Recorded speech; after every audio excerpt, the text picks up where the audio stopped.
तो प्यारे साथियों, मैंने बहुत सारे क्वेश्चन का आंसर भी सॉल्व करके बताया, साथ में आपको भी लैब करके भी ये सारे डिटेल को बताया कि किसका आंसर क्या होगा भाई, किसका आंसर क्या होगा। तो वाकई में आपसे लोगों का हक बनता है कि मेरे जो यूट्यूब चैनल है जिससे आपसे लोगों को बहुत ही सारा सपोर्ट मिल रहा है, तो प्लीज़ आपसे लोग मेरे चैनल को लाइक से सब्सक्राइब जरूर कीजिएगा। और अच्छे से अच्छे, जितने भी अच्छे से आपको नॉलेज लेना हो उतने अच्छे से आप नॉलेज ले लिए। ये हम जितने भी वीडियो अपलोड कर रहे हैं क्वेश्चन आंसर का, वो सभी का सभी बेल्ट्रॉन में पूछे गए क्वेश्चन है, जो बहुत ही मॉक क्वेश्चन है। तो अच्छी तरह से देखिएगा और किसका आंसर कैसे होगा हम पूरे पूरे डिटेल आपको बतलाएंगे। बहुत सारे क्वेश्चन का भाई आंसर सॉल्व करने वाले हैं, तो लगे रहिए, समझिए, देखिए। और प्लीज़ आप सब वीडियो को पॉज भी कर दीजिएगा और सारे क्वेश्चन का आंसर आप लोग अपना लिख लीजिएगा। हम धीरे धीरे आपसे लोगों को पीडीएफ भी प्रोवाइड कर देंगे, तो समझिए, देखिए और मज़े के साथ इंटरेस्ट के साथ पढ़िए और अच्छे से अच्छे एग्ज़ाम को कवर कीजिए। क्योंकि हमने जितने भी बेल्ट्रॉन में जिस तरीके से क्वेश्चन पूछे जाते हैं, हिंदी इंग्लिश टाइपिंग में आपको बतलाएंगे, उस तरीके से आपको सारे का सारे सॉल्व करने वाले हैं। चलिए, 36 नंबर क्वेश्चन है, डेस्कटॉप पर प्रदर्शित छोटे ग्राफिक्स प्रतीकों को डैश कहा जाता है। देखिए, डेस्कटॉप पे क्या होता है, डेटा, फाइल, फोल्डर, आइकन। तो हम डेस्कटॉप पर प्रदर्शित छोटे ग्राफिक प्रतीकों को क्या बोलते हैं, आइकन बोलते हैं।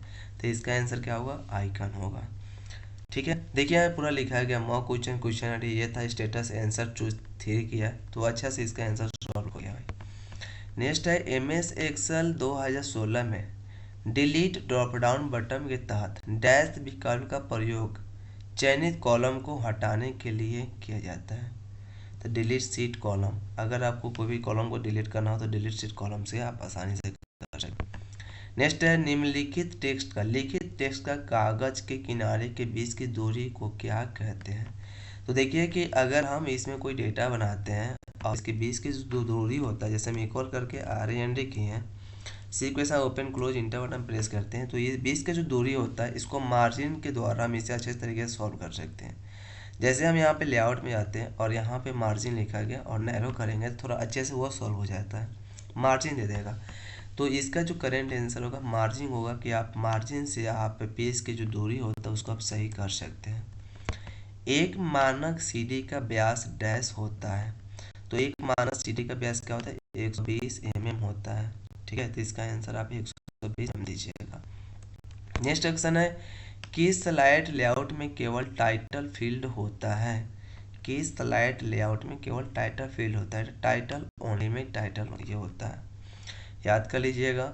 MS एक्सेल में करंट सेल को क्या नाम देते हैं जिसके चारों ओर एक सेल में बाउंड्री होता है।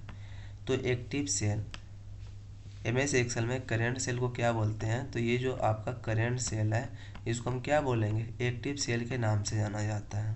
ठीक है, और ये जो आपका नेम बॉक्स होता है और ये आपका फार्मूला बार होता है, याद रखिएगा। एक एक खंड को सेल बोलते हैं, हॉरिजॉन्टल लाइन को वर्टिकल लाइन को कॉलम बोलते हैं।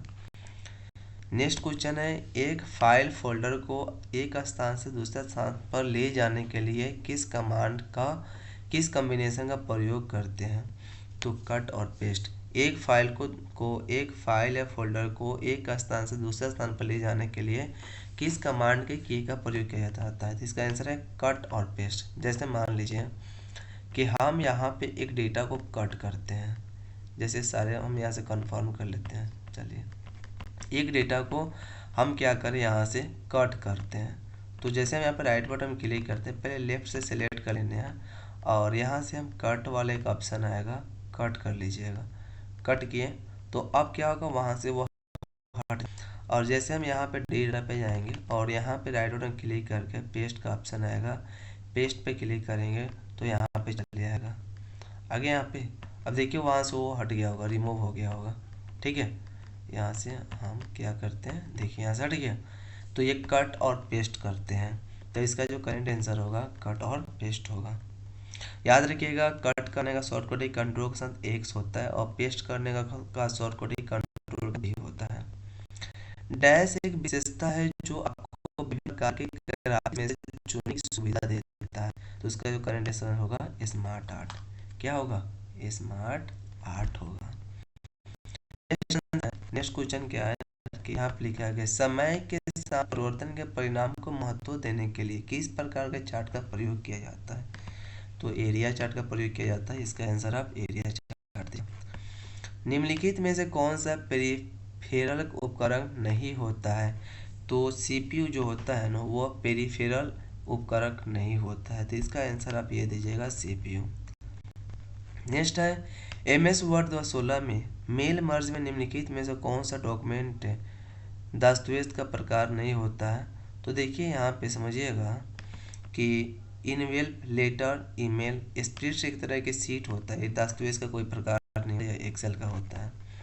डैश डैश प्री डिफाइंड सूत्र है और एक्सेल में पहले ही उपलब्ध होता है फंक्शन। एक्सेल में क्या होता है? फंक्शन उपलब्ध होता है। नेक्स्ट है डैश ग्राफिकल वेब ब्राउज़र नहीं होता है, तो डैश एक ग्राफिकल वेब ब्राउज़र नहीं होता है। तो लाइनेक्स एक क्या होता है? ऑपरेटिंग सिस्टम होता है, ये एक तरह का वेब ब्राउज़र नहीं होता है। गूगल वेब ब्राउज़र होता है, ओपेरा वेब ब्राउज़र होता है, सफारी। लेकिन लाइनेक्स क्या होता है? एक तरह की ऑपरेटिंग सिस्टम होता है, ये वेब ब्राउज़र नहीं होता है। तो इसका आंसर क्या होगा? लाइनेक्स होगा। नेक्स्ट है प्रोटेक्ट वर्कबुक फंक्शन का कार्य करता है, यह वर्कशीट तक पहुंचने के लिए पासवर्ड जोड़ता है। यानी प्रोटेक्ट वर्कबुक का काम क्या होता है? पासवर्ड के देना, ये पासवर्ड देने का कार्य करता है। नेक्स्ट है एमएस एक्सेल 2016 में एक्सेल वर्कबुक डिफ़ॉल्ट रूप से कितने वर्कशीट को डिस्प्ले करता है? देखिए आपको हम क्या बताएं कि अगर एमएस ऑफिस का एमएस वर्ड 2010 होगा तो उसमें बाय डिफ़ॉल्ट 3 बुक ओपन होता है, 3 बुक ओपन होता है। लेकिन ये क्वेश्चन है कि 2013 में पूछे या 2016 में पूछे, तो 2016 में बाय डिफ़ॉल्ट 1 बुक ओपन होता है। जैसे हम विन के साथ आर बटन और हम यहाँ से एक्सेल को टाइप करते हैं, तो एक्सेल में बाय डिफ़ॉल्ट कितना सीट ओपन हो रहा है देखिएगा, कितने वर्कशीट ओपन होगा। तो सबसे पहले हम वर्कबुक पर क्लिक करते हैं और यहाँ से थोड़ा सा मैक्सिमाइज करके देखिए यहाँ पे कितना ओपन है। तो यहाँ पे आपको पूरा पता चल जा रहा है कि यहाँ पे जो ओपन है 1 सीट ओपन है। लेकिन वहीं एमएस एक्सेल 2010 रहता तो 3 सीट शो करता, सीट 1 सीट 3। अगर कोई पूछे कि क्या हम एमएस एक्सेल में सीट की संख्या अनलिमिटेड कर सकते हैं, तो एमएस एक्सेल में सीट की संख्या अनलिमिटेड होता है, कोई भी वर्जन हो, लेकिन मिनिमम 1 होता है। जैसे आप यहाँ से इसका अनलिमिटेड कर सकते हैं, लेकिन मिनिमम 1 किया जाता है, ठीक है। और ऐसा नहीं है, आप एम एस एक्सेल 2010 भी यूज कीजिएगा तो फाइल में जब जाएंगे और ऑप्शन के सेटिंग में जब जाएंगे तो उसका सेटिंग भी कर सकते हैं कि बाय डिफ़ॉल्ट आपको कितना सीट वर्कशीट लाना है। देखिए यहाँ पे बाय डिफ़ॉल्ट वो 1 लिखा है, तो अब बाय डिफ़ॉल्ट यहाँ से 3 कर दीजिएगा तो 3 सीट ओपन हो जाएगा। लेकिन अगर ऐसे पूछे कि एमएस एक्सेल में हम कितने सीट लाते हैं, बाय डिफ़ॉल्ट पहले कितने रहता है, तो आप 1 ही बोलिएगा। नेक्स्ट है डैश विकल्प सेल्स के चयनित रेंज से कंटेंट फॉर्मेटिंग इफेक्ट और कमेंट को हटाता है।